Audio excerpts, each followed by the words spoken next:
Okay, you're in for a treat tonight. We saved the best for last. Our speaker is Harlan Greene. Harlan is a native of Charleston who began working at the South Carolina Historical Society as a volunteer, and 15 years later, he was acting director. In the meantime, he served as research consultant, bookkeeper, archivist, and assistant director. Harlan relocated to North Carolina briefly, where he founded and directed the North Carolina Preservation Consortium, which was a statewide organization dedicated to the preservation of recorded information. When he returned to Charleston, Harlan founded the Special Collections Department of the Charleston County Library, and then became head of reference and archives at Avery Research Center. Harlan is currently interim director of special collections at Addlestone Library at the College of Charleston. While a volunteer at the Society, he worked on the papers of Dubose Heyward. One of his first published articles was on the origins of the name Porgy. Harlan has also published a biography of John Bennett, edited a book on the Charleston Renaissance, and recently contributed a chapter to a book on Alfred Huddy. He wrote the standard text on slave badges and the hiring out system in Charleston, and he's also written 3 novels, one which was a Lambda Literary Award winner. Harlan's latest work, a biography of Harry Hervey, will be released soon by USC Press. I also think at the end of the day it will be very interesting to find out how many fictitious characters Dottie Frank models after Harlan. I'm counting them. He is one of her favorite people. So please join me in welcoming Harlan Greene. Thanks, Faye.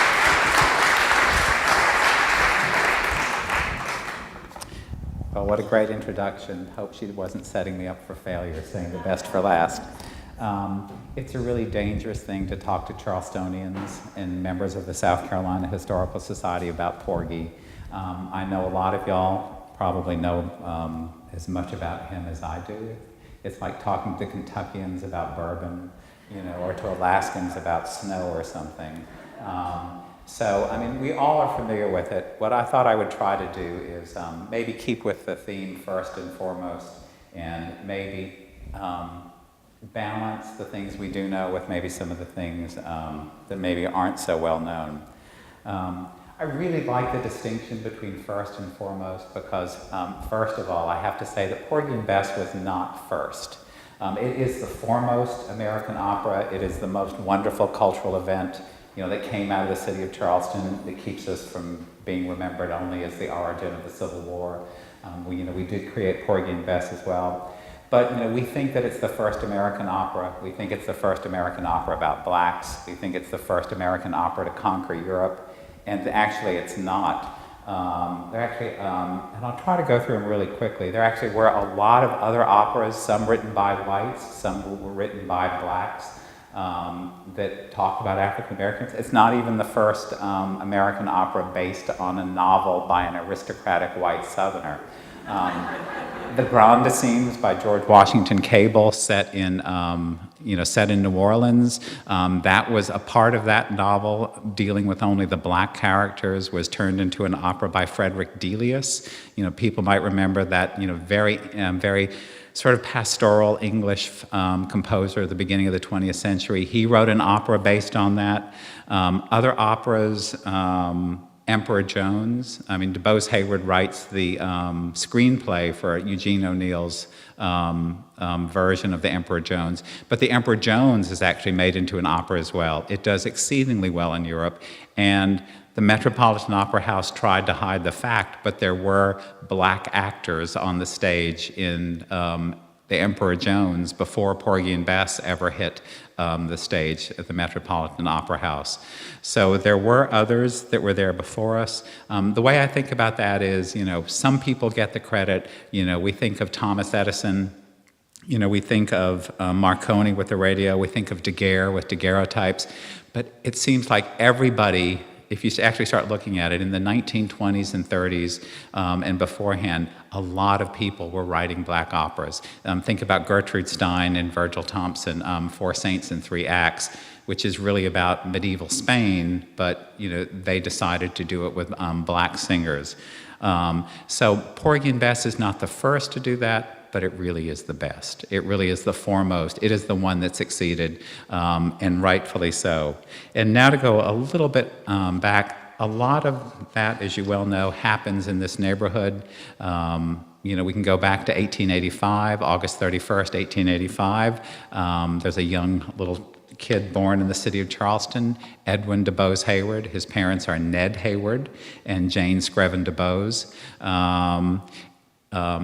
They're a young couple. A year later to the date is the Great Charleston Earthquake, August 31st, 1886. The family, Dubose and his mother, are actually out of town. They're down toward Beaufort. Ned Heyward has stayed in town. He's actually living around the corner on Trad Street. The building that he is in virtually falls down around him, and he survives. Those of us who know the opera Porgy and Bess know that there's the vulture scene in there where the shadow of the vulture falls over Porgy and he realizes he's doomed. To some extent, that shadow, that ill-omened shadow, sort of follows Ned Heyward around and the Heyward family for a long time. Although Ned Heyward survives the Charleston earthquake, on May 21st, 1887, he's killed in a rice mill accident. It's actually the rice mill on Lockwood Boulevard. And the irony is that Thomas Heyward, his direct ancestor, was, a rice planter. And here he is, Ned, his direct descendant, Ned, working in a rice mill. His hand gets caught in the machinery. He's killed in a rice mill accident. And Janie, his wife, when the news is brought to her, they're living in a house on the corner of Ashley Avenue, on Trad Street and Chisholm Street. The house is actually still standing there. It was once the manager's house of that, of the rice mill that is now the Coast Guard station. When the news is brought to her, she faints. And then she writes in her diary at the South Carolina Historical Society that one of the things that first comes to her mind is, who's going to cut her fingernails now? I mean, she truly was dependent on her husband entirely for even cutting her fingernails.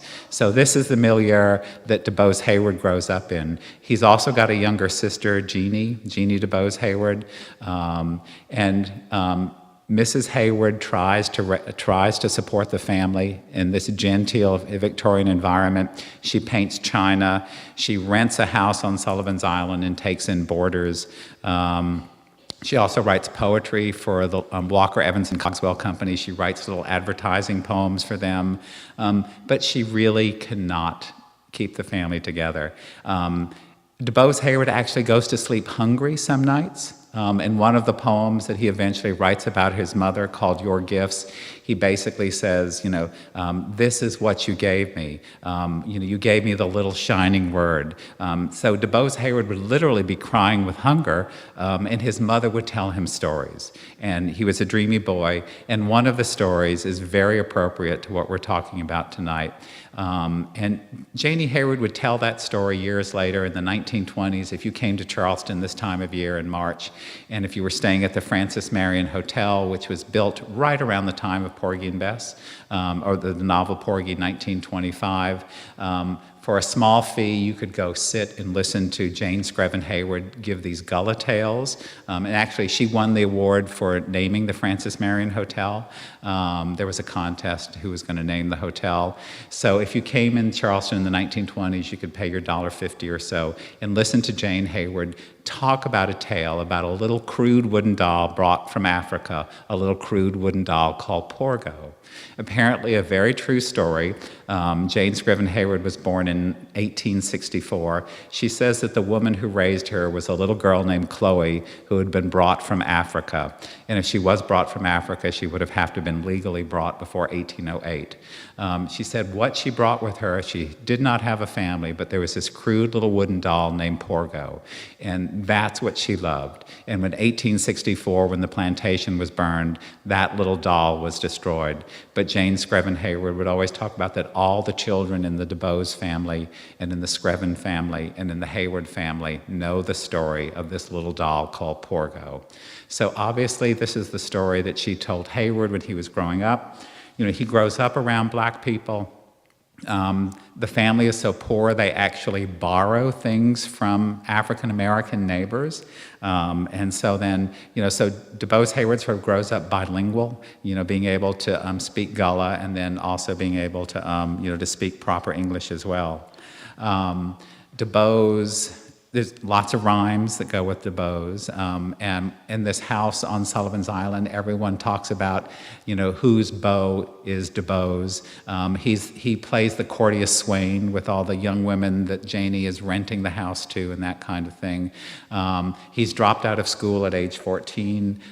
He's going to support the family and, you know, eventually becomes, you know, an insurance agent. That same ill omen, that same buzzard shadow is cast over him as a young man. He's never strong. He's struck down with pleurisy, and he's struck down with polio. So as a young man, his left arm is withered in his early 20s, and it's a very rare photograph if you can ever see an image of Dubose Heyward showing left arm. He's always hiding it behind his back, and the images that do survive, you can actually see that his arm was incredibly emaciated and sort of drawn up into a claw. So he had known, he was crippled, and only after Dubose Heyward's death did Charlestonians, who are very polite people, really acknowledge that this is a kinship that he's going to share with the man they're equally going to make each other famous, Sammy Smalls. You know, the cripple Sammy Smalls actually has polio, probably had polio as well. Born about the same time as Dubose Heyward, born in the 1880s, probably a little younger than Heyward, knows hunger when he's growing up. And, you know, there's a great line in Porgy Bess, when God makes cripple, he makes him to be lonesome. So although Dubose Heyward fits into Charleston society, he's a Heyward, he is an outsider to some extent because of his crippled arm, because of are equally august. But Dubose Heyward is a very poor candidate for matrimony. One, because he has no money, and two, probably because he's crippled. Heyward becomes a poet, basically based on his mother. He wants to write poetry. He becomes even more involved with the African American community during World War I. He can't go to Europe. He can't enlist because of his crippled left arm.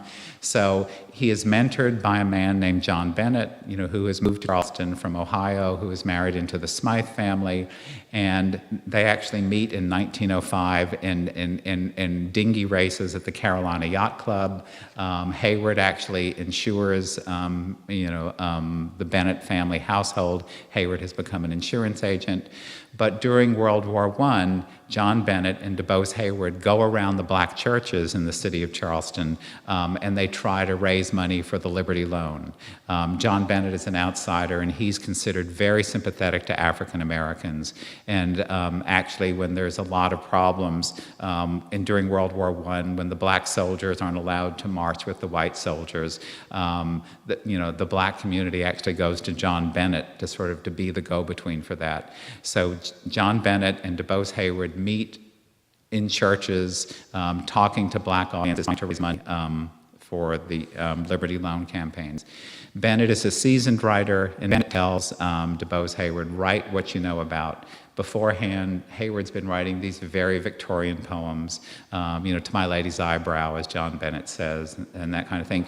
Very trite, very serviceable verse, but not particularly good. So John Bennett has told him, write what you know about.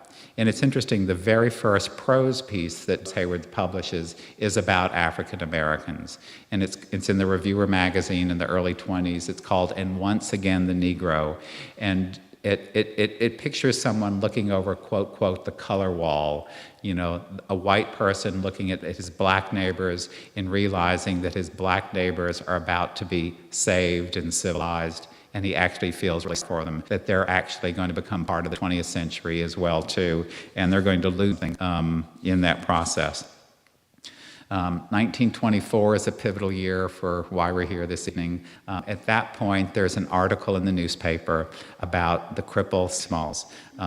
Sammy Smalls, as I said, had polio. He's actually not a nice person. Apparently, he would sell peanuts on the streets of Charleston. He can't walk. He's pulled himself along in a goat cart. Apparently, he had a violent temper, but for good reason. Sometimes people would beat him up and steal his money. So he really had this shield around him. He had this odoriferous goat, is the polite way of people said it. People would give him money just to make him go down the street. But in 1924, this is really the fateful moment where Sammy Smalls fights over a woman, shoots a gun. The shot goes wide of the mark. The police go after him, and Sammy Smalls is running away from the police in his little goat cart. And other people would laugh at that, but Dubose Heyward actually sees something really remarkable in that, and this is what he says specifically for that. To Smalls, I make my acknowledgement of my obligation. From contemplation of his real and deeply moving tragedy sprang Porgy, a creature of my imagination. Here was something amazing. I had been familiar with the tragic figure of the beggar making his rounds on the Charleston streets. I concluded that such a life could never lift above the commonplace. And yet this crushed serio-comic figure had known not only one, but two tremendous moments. Into that brief paragraph in the newspaper, one could read passion, hate, despair. And I think Heyward realized that this fellow named Sammy Smalls that everyone dismissed probably had a more passionate love life that he, Dubose Heyward himself, had. And that was the beginning of the novel. We all know the opera, A Woman is a Sometime Thing, but the opera would have never been written without the involvement of women. Obviously, Dubose Heyward's mother telling him the story, and when Dubose Heyward writes the novel, it's always called Porgo. And in January 1925, when he signs the contract, it is to Porgo.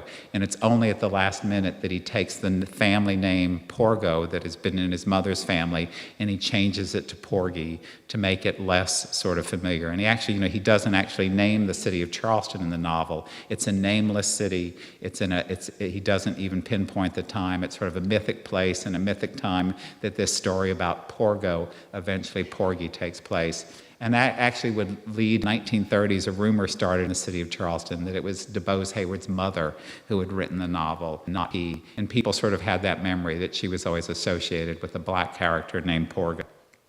But at any rate, it would not have been written for women. Dubose Heyward's mother, obviously, if he had not fought over a woman, this would have never come to pass. And the other woman involved is Heyward's wife, Dorothy. By this time, Dubose has married Dorothy from Ohio. Heyward writes the novel with Dorothy's insistence. Heyward has been leaving downtown Charleston, going to the mountains of North Carolina to write poetry every summer. Dorothy says, give up being insurance. Don't worry about supporting me. Take the plunge. Be a novelist. And he does. And he writes the novel Porgy based on her, insistence.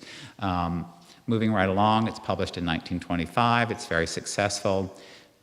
Dorothy Heyward is a playwright. She sees a play in this. They actually met at the McDowell Colony where she had gone as a playwright. Heyward does not think there's a play in there. She secretly says that when she's working on something, she says she's writing a mystery novel. It's interesting, she does eventually write that mystery novel, and it's published, and it's got a great title, and I have to be kind or unkind and say that's the only good thing about it. The novel is called The Pulitzer Prize Murders, and if you want to be real Freudian, the whole premise of this novel is it's about two collaborators who one steals an idea from someone else, and all these murders take place because of it.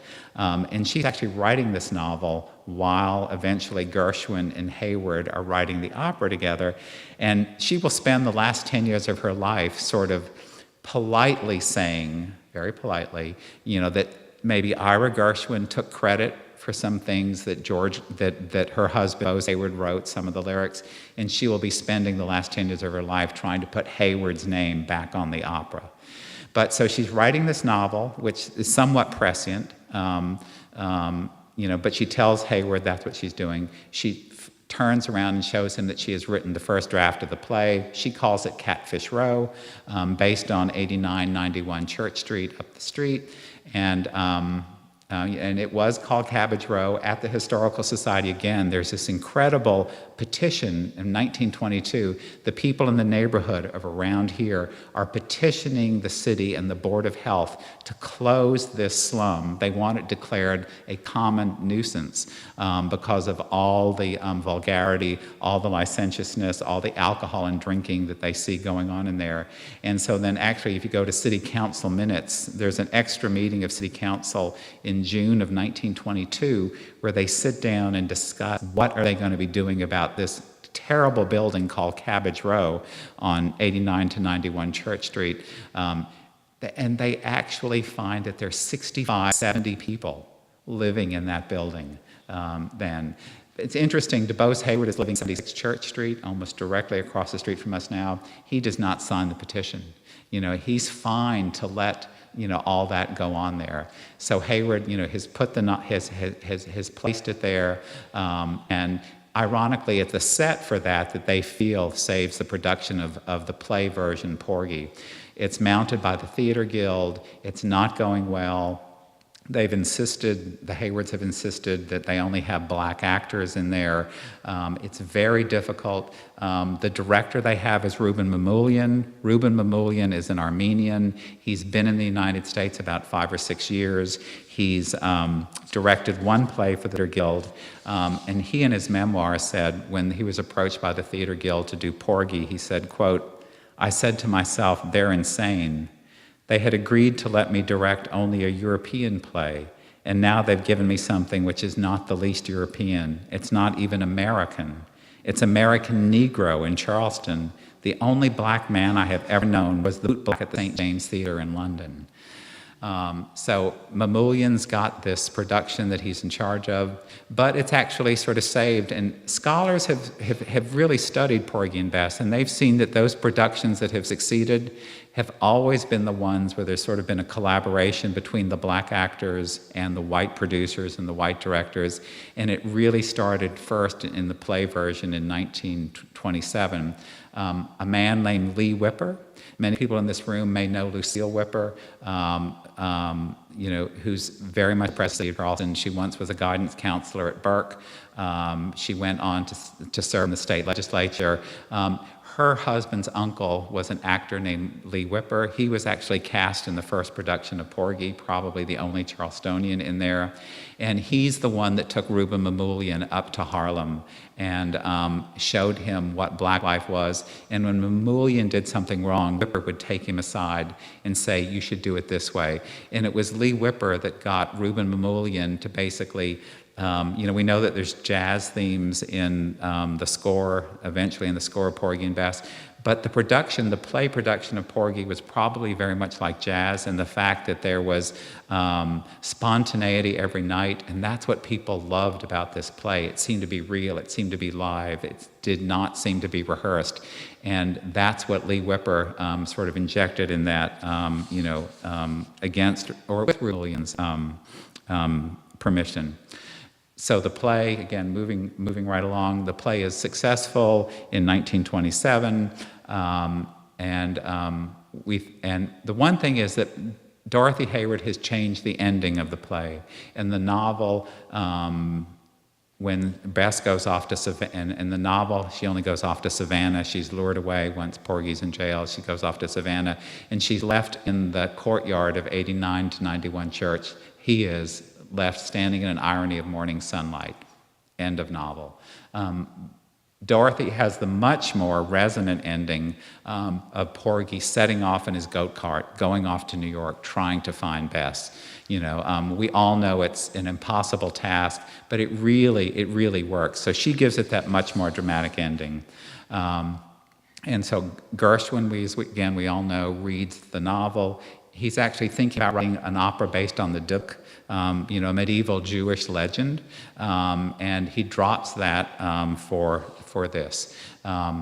He prepares himself for it. We know it's in 1934 that he comes to Charleston, Folly Beach, writes the majority of the music. And one of the things that I just found out recently, the Gershwin Heyward letters are at the South Carolina Historical Society. The original letters that Gershwin wrote to Dubose Heyward about writing the opera are there. And they talk about going to black churches. I actually pinned down which church he went to in the city of Charleston, which apparently had a major effect on him. And unfortunately, that church is no longer standing. It was Macedonia AME Church on Washington Street. If you know where Ansonborough Field is now near the dockside, it would have been right where Immigration Street dead ends these days on Washington Street. There was an incredible black church there. And it's interesting, there actually is a lithograph in the Gibbs's collection by Prentice Taylor. Prentice Taylor actually happened to be in town in 1934, the same exact time that Gershwin was in town going to that church. And Prentice Taylor went to that church at the same time and actually did a lithograph of a praise service at that church. So it's interesting that there actually is kind of an illustration of what the kind of thing that Gershwin saw that would help him get the black spirituals so right in Porgy and Bess. So they stay here in Charleston. He goes back to New York. The opera premieres in October of 1935, and they need a new name for it. It was never going to be done on the Metropolitan stage. They knew in 34, they knew in 32, they knew in 33 that they did not want to produce this opera in an opera house.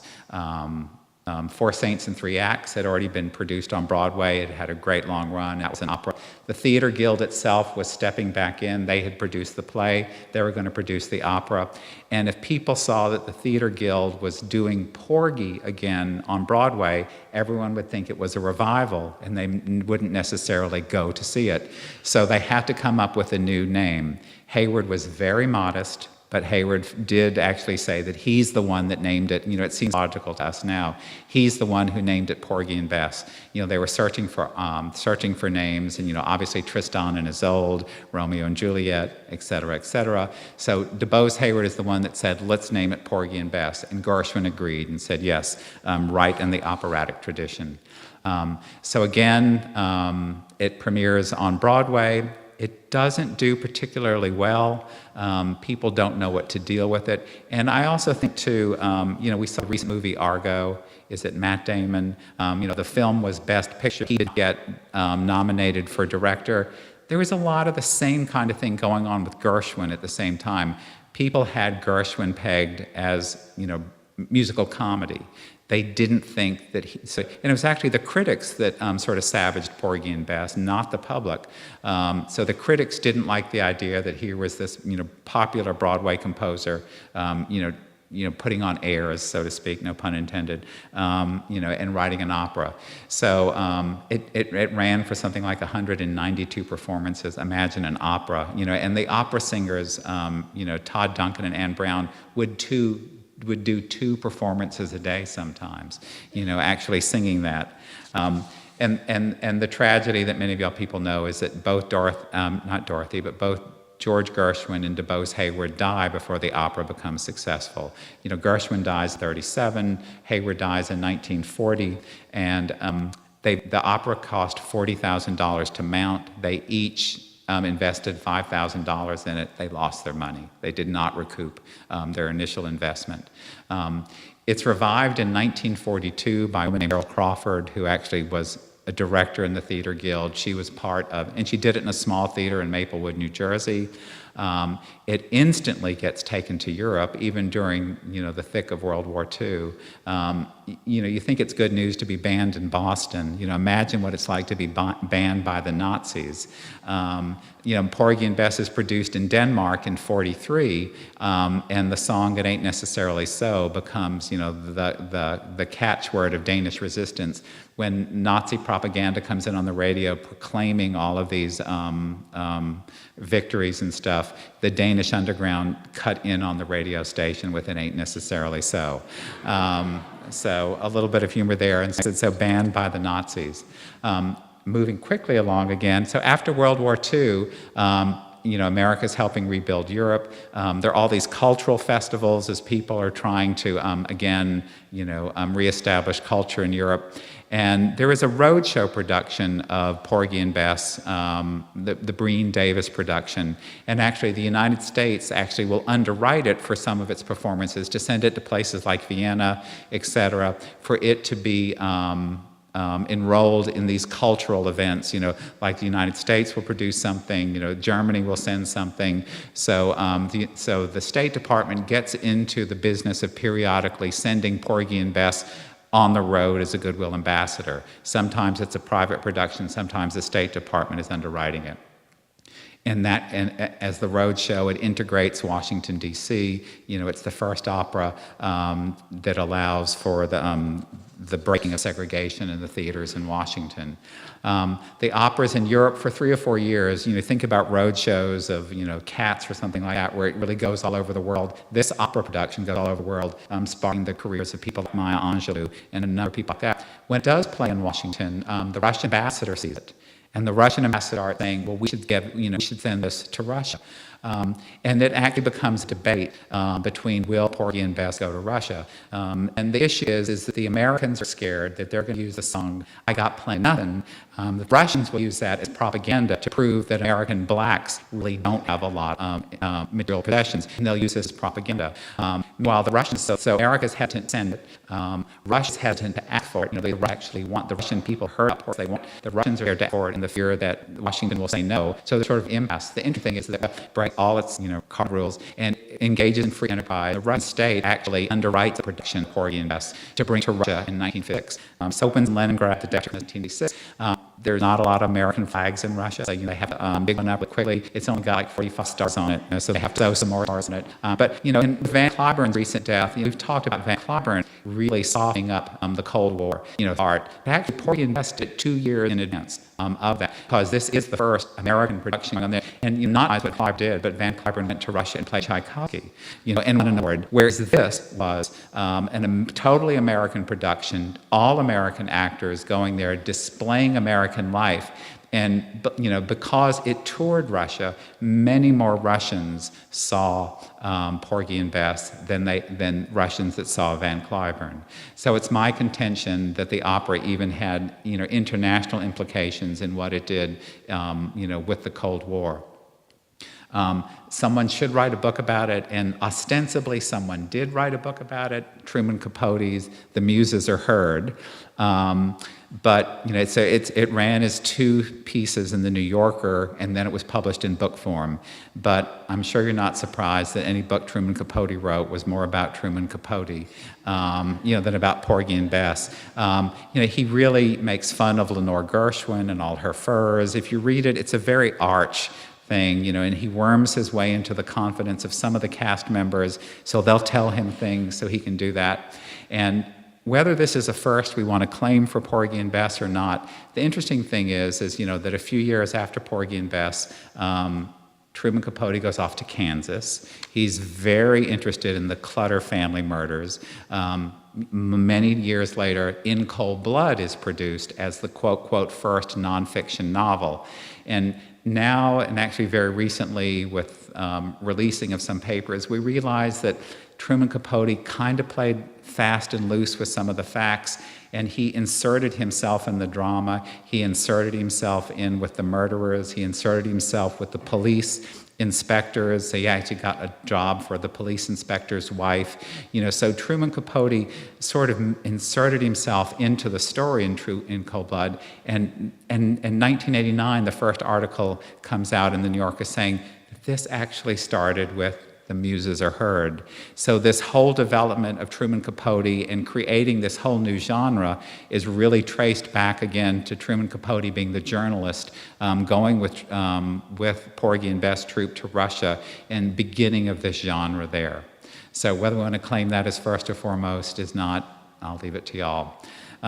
But if you think that the dickerings to get it to Russia were difficult, imagine how hard it was to get to this place called Charleston, South Carolina.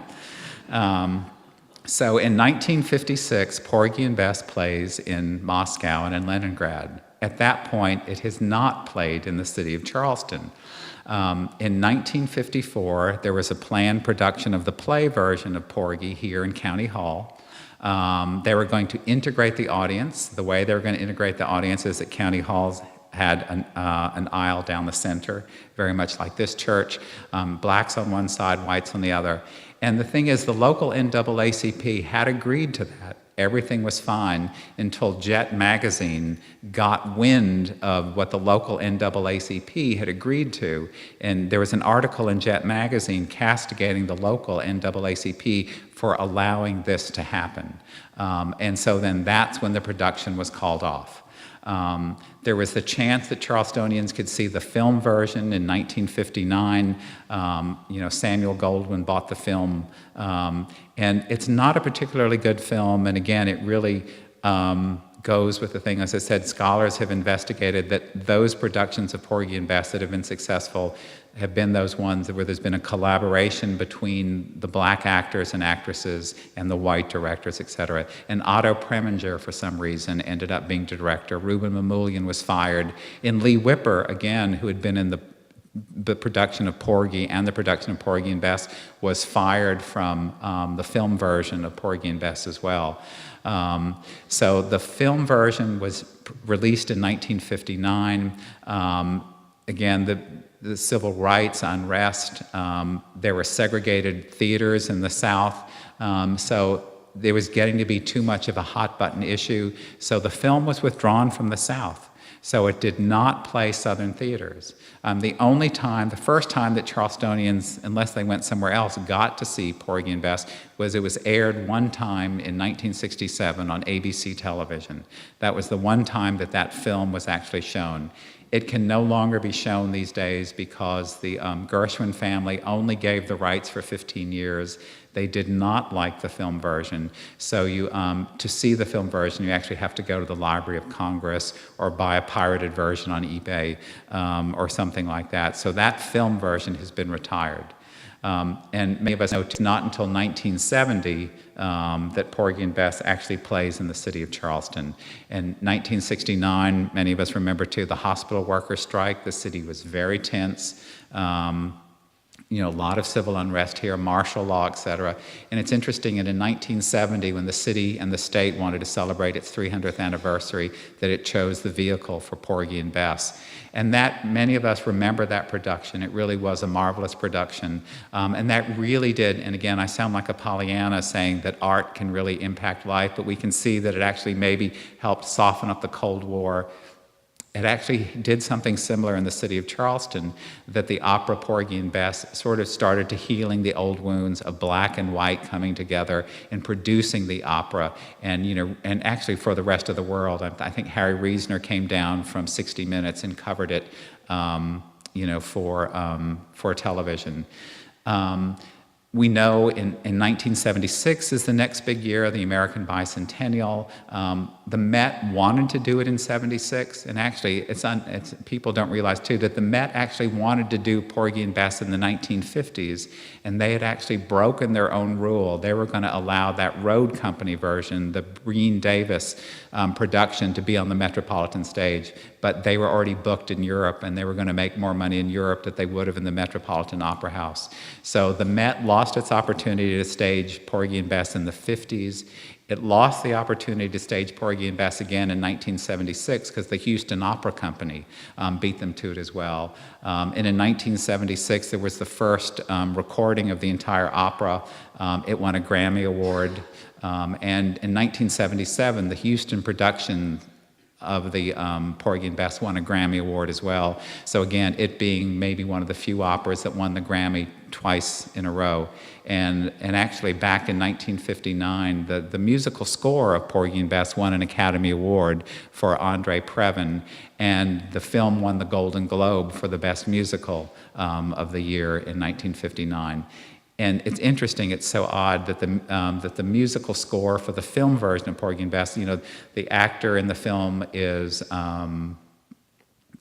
so it's Dorothy Dandridge and Sidney Poitier, neither of which sing. So Poitier is sung by a black man, Dorothy Dandridge is sung by a white woman.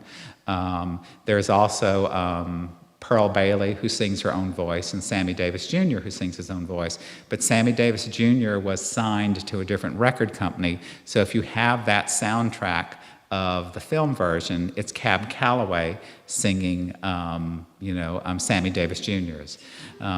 So very complicated thing, but it has won awards. And so 1985 is the year that the 50th anniversary of the opera, that it finally is staged by the Metropolitan Opera. And it's staged here in Charleston as well. Many of y'all might remember the Catfish Row production, and the South Carolina Historical Society was one of the beneficiaries of that production. It was people like Bo Morrison and Felicia Morrison who headed that up basically as a fundraiser for many of the schools and for many of the charities in Charleston, and I think it also included Burke, if not Burke, but then it also included some black charities in Charleston as well. And we all know that there was the great Glyndebourne production, Trevor Nunn in England. That is the filmed version of it. So if you go to the PBS stations and you go to their website and you buy a film version of Porgy and Bess, that's the only one that's commercially available. It's an incredible production, and that one broke new ground because Porgy does not have a goat. Porgy actually is on crutches, and on the very end of that thing, he sort of throws his crutches down, when he goes off to find Bess in New York City. It's a very stirring production. Trevor Nunn mounted in England in about 2006. That production actually did not do well. It actually failed. It was nominated for an Olivier Award but did not get it. But many of us, again, might be familiar with the 2012 production in New York City, that won Audra McDonald the Tony Award as Bess, and it's called The Gershwins, Porgy and Bess. And, Dorothy Heyward would be very angry to know that.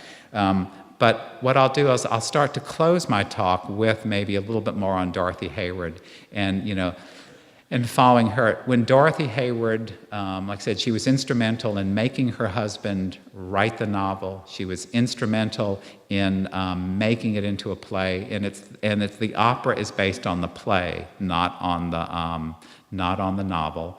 They follow Dorothy Heyward's ending, and they follow pretty much her script. Dorothy Heyward never saw Sammy Smalls. She moves to Charleston about 1923.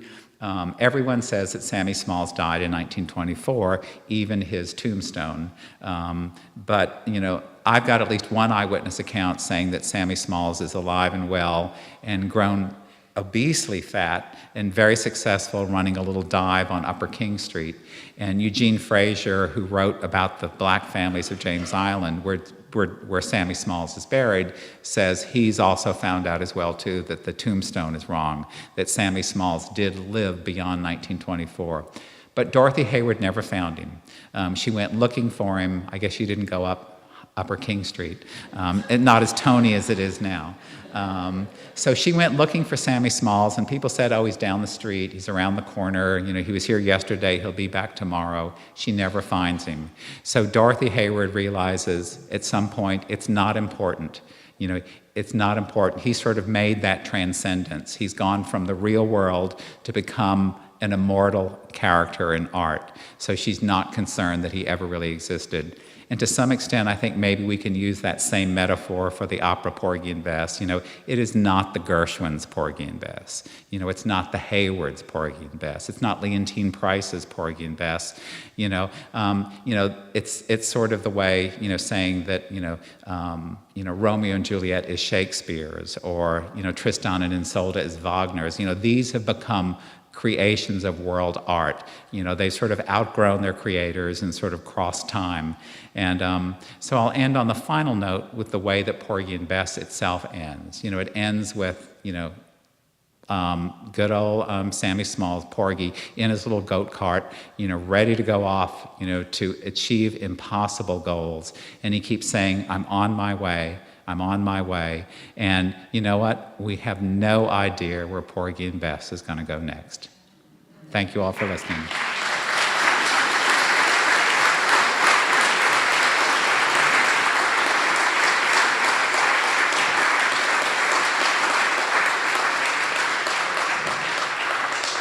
I'd be very happy to take some questions. if anyone has them, and if there's any pieces I left out.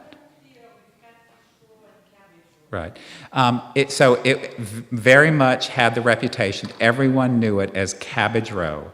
And just the way Dubose Heyward changed Porgo to Porgy, the way that he did not mention the city of Charleston, he pulled out his poetic license, and he tried not to name, the thing that it was. He wanted to make it slightly different in his imagination.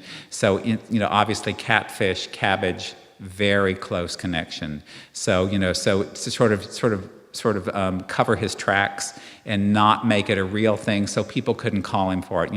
He talks about a King Charles Street, in the novel. There was a Charles Street in Charleston at the time, not anymore. There was a King Street. So, so he changes the name of everything. So, so that's just one example of how he changes it. And, he picks it up and moves it to the waterfront. But again, everyone in the city called it Cabbage Row, and apparently the Board of Health knew about it, the city council knew about it. So I think it's just one example of him, his poetic license slightly changing the version of things. Other questions? Right. About 27 or something like that, I think. Did the Briggses know the Heywards? They lived on the same street. Right. The question is, Luttrell Briggs, bought it. I'm assuming that they know the Heywards. Actually, no. Heyward wrote the introduction to another garden book, but not Luttrell. I'm assuming everyone of a certain point knew each other. There was a Porgy's gift shop there. Many of us remember the store as Porgy and Bess, the men's and women's store. But as early as 1927, tour guides were sending people to find out where Sammy Smalls had lived, and people were saying, gosh, he lived in a posh environment. So it was really gone that fast. By the time that the play came out in 27, those 65 to 70 people were evicted from that. And that's about the same time that the Hayward Washington house itself is reclaimed. The bakery's taken out of the first floor, and it becomes the first preservation success in the city of Charleston, saving the Hayward Washington house. They lived at 76 Church. If you actually look in the 1923 directory, not that I did it today before my talk, they are listed at 76. They are listed at 76 Church, and Jane, their mother, his mother lived with them as well too. But then they eventually moved to North Carolina, and when they sell 76 Church, they sell it to, first of all, it's lived in by John Bennett's daughter, and then they sell it to Alfred Huddy. Alfred Huddy never lives in that house, but he actually owns it and rents it to people. And Alfred Huddy eventually moves around the corner onto Trad Street. Yes, sir, in the back. Do you know what years the Heyward family lived in the house on Trad and Chisholm? It would have been very early because, like I said, Dubose Heyward's born in 1885. They are not living in the house then. When Ned Heyward dies in 1887, they are living in the house in 1887. And then after he dies, she has to move. And Mrs. Heyward lives on New Street. Dubose Heyward was probably born on Wall Street under the Gilliard Auditorium, not too far away from where those bodies have been dug up. That's probably where he was born. And Mrs. Heyward was really poor, and she moved from rented. She moved all around town, and not until her son bought a house did she actually have a permanent place to live. Yes, Ruth. Did Sammy Small actually live in Catfish Row, or did he actually put the two together? He put the two together. Because again, you think about it, Sammy Smalls lived everywhere. Try tracing Sammy Smalls in city directories and in the death records. There are probably 20 or 30 of them. And if Sammy Smalls really did die on James Island, he wouldn't have been in the city's death records. So the way it is, Heyward lived at 76 Church. He worked at 109 Church, which is the corner of Church and Broad Street. So he would walk past Cabbage Row if he went home for his 3 o'clock dinner, so he probably passed it at least 4 times a day. And in the 20s, this was a notorious black slum. Like I said, it was in the newspapers, it was in city council. So he put it together. And we know that he had to think about his house where his direct ancestor lived, Thomas Heyward, the Hayward Washington house right next door. And if you read the novel of Porgy, during the hurricane scene, and if you know the opera Porgy and Bess, during the hurricane, they always go to a great mansion. They move up to a second floor, and in the original production, it's always this great mansion that's fallen, and that's the Hayward Washington house, because in the novel, Heyward says that they retreat during the hurricane into a house where governors and the president danced. I don't think Washington danced in the Hayward Washington house, but he did stay in the. So Heyward had to have been, realizing this house where his direct ancestor had lived, was now next to the most notorious black slum in town. So just whether it was tongue in cheek, but he obviously knew what was going, so he put them together. We have no proof that Sammy Smalls ever lived in that building, but 65 to 75 people did. Yes, sir, in the back.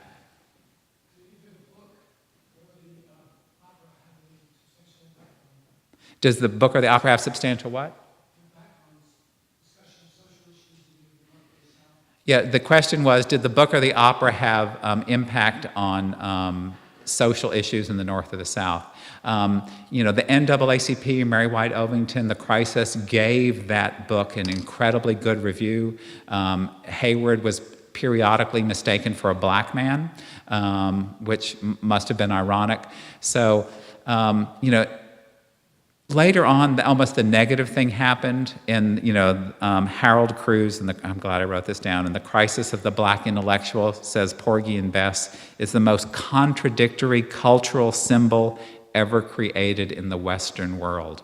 But it's really more of a barometer of the time period that's in. When it came out in 25, everyone said, wow, this is incredible that a white man can be this sympathetic. By the time the opera comes out in the 30s, and especially in the 50s, Porgy and Bess is chided as being racist, as being demeaning. It's white people, putting blacks in stereotypical roles. But for the counter that, and I was talking earlier, if anyone knows Scott Joplin's, the creator of Rag, if they know his opera Treemonisha, that is actually, here's an opera written by a black man who's as politically incorrect as Porgy and Bess is, because in this opera, the good blacks speak in complete sentences, and the bad blacks speak in black English. And, there's a character named Remus, and she's kidnapped by a voodoo priest. And so then it's really interesting that Porgy and Bess has really become a lightning rod for a lot of issues that I think Heyward would have been surprised at. He had no idea that this was going on. So it's a discursive answer to your question. Any other questions? George.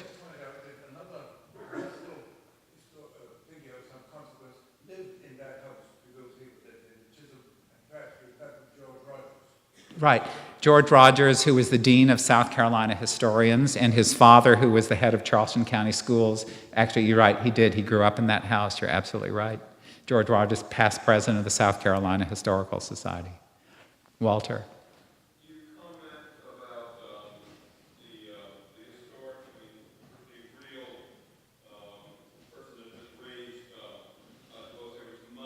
Mm-hmm. And you said, the domestic slave trade or the international importation back in 18, right, right. But the figures are that 250,000 were smuggled after that. So Right. not that far scripted, you could. Right.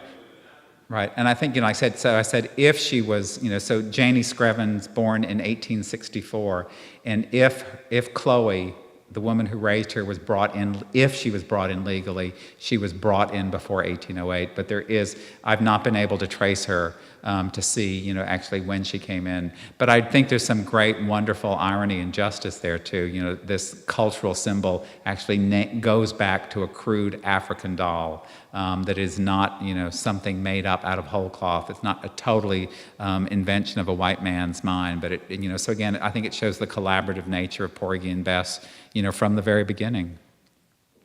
Any other questions?